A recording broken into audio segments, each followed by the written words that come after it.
Hi guys, Dad here, and just thought I'd let you know that I'm just back from the cinema,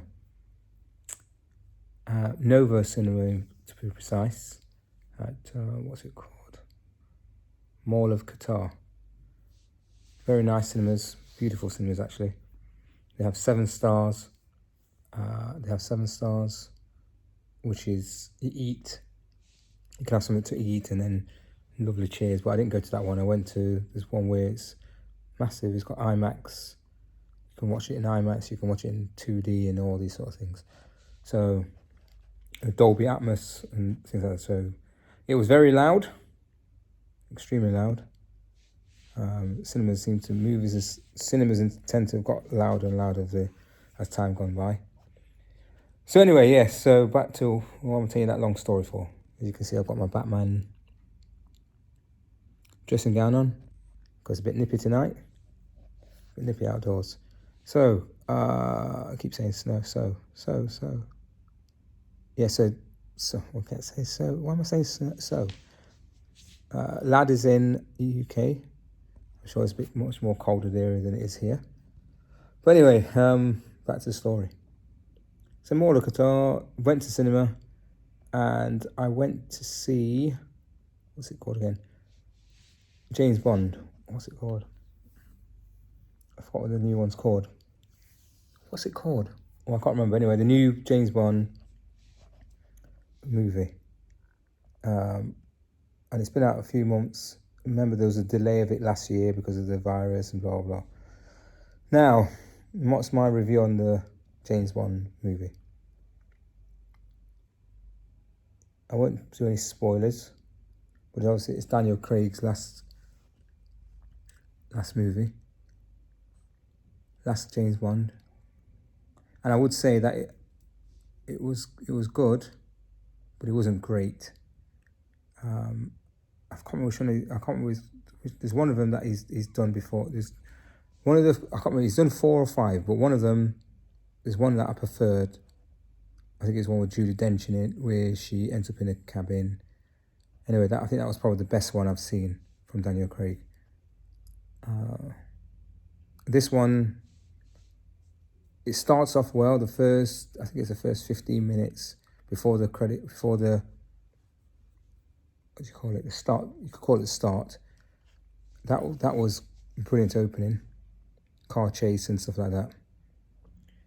But as for the rest of the film, it was okay. It was okay. I just feel that now we're entering this time of what people are calling wokeness. So they're doing this woke thing where they want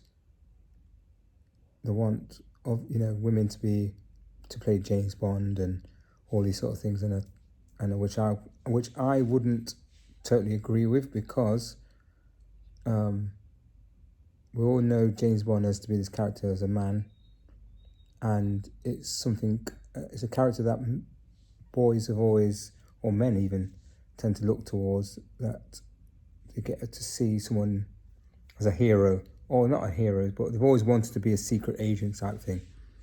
Like, I'm not saying that women don't want to be, but I'm saying for a little boy, it's kind of like a dream when you're watching it to thinking.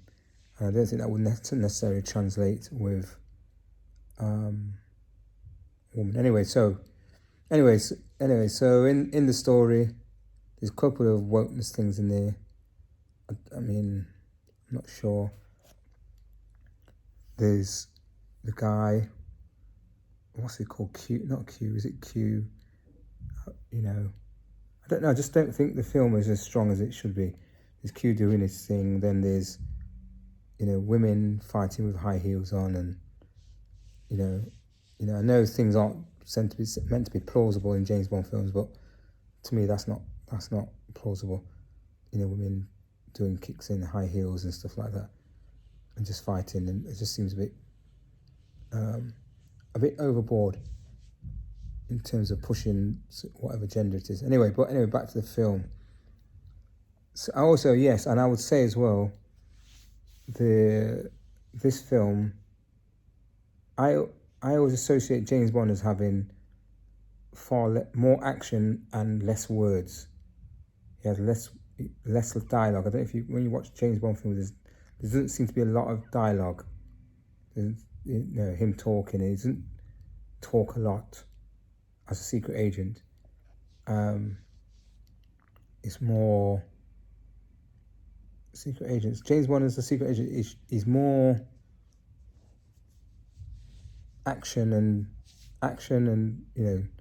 doing less talk, action, more action.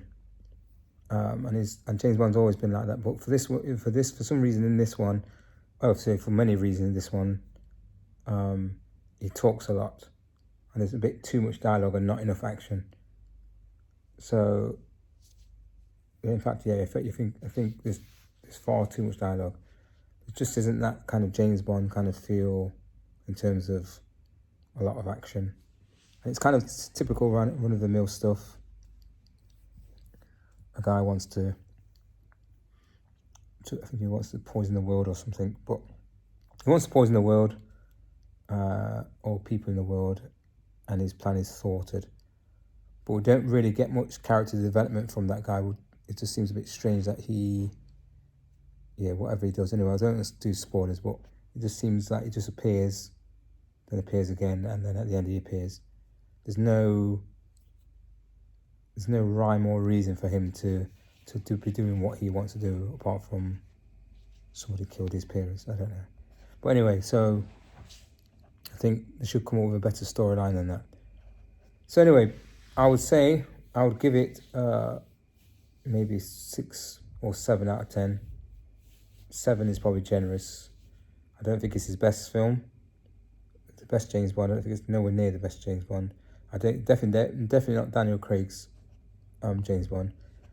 And it'll be interesting to see who they have as James Bond next. But I hope they do a better job than they have done in this film. So, Novo Cinemas, excellent. The film was good, but not great. And I will give it 6 to 7, 7 being generous. James Bond needs to be a bit more, less talk, more action, like he used to be. Says a few words and then does his job. Okay, that was my review of the James Bond film. I can't remember, for life of me, I can't remember what it says, what it's called. But anyway, it's Daniel Craig's last film. Speak to you soon.